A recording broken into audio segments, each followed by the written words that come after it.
que nous proposons au public, c'est justement plusieurs visions différentes du jardin de Monet.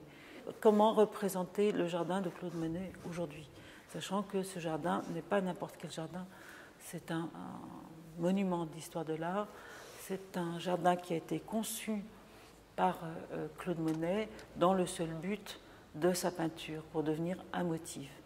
Et j'ai préféré justement me concentrer sur un tout petit nombre de photographes. Ce qui réunit ces photographes, c'est justement de travailler, c'est leur travail avec la lumière. Puisque photographier, bien sûr, signifie écrire avec la lumière. Par exemple, Elger Esser, qui a photographié le jardin de Monet la nuit, et qui a inventé un paysage, en fait. Nous rentrons dans une espèce d'imaginaire, en fait. Stephen Shore, il a 27 ans à cette époque. Ce sont des photographies qui ont été prises en 1977 et au tout début des années 80. Et lui, il est dans une démarche photographique assez conceptuelle, qu'il a toujours regardé d'ailleurs. Il ne cherche pas à rendre beau ce qui n'est pas beau, il cherche à rendre compte d'un état des choses, d'un état des lieux. En fait. Stephen Shore, lui, est dans des vues très larges, où le ciel a une grande importance, en fait, où la nature est toujours un peu en rivalité en fait, avec le jardin.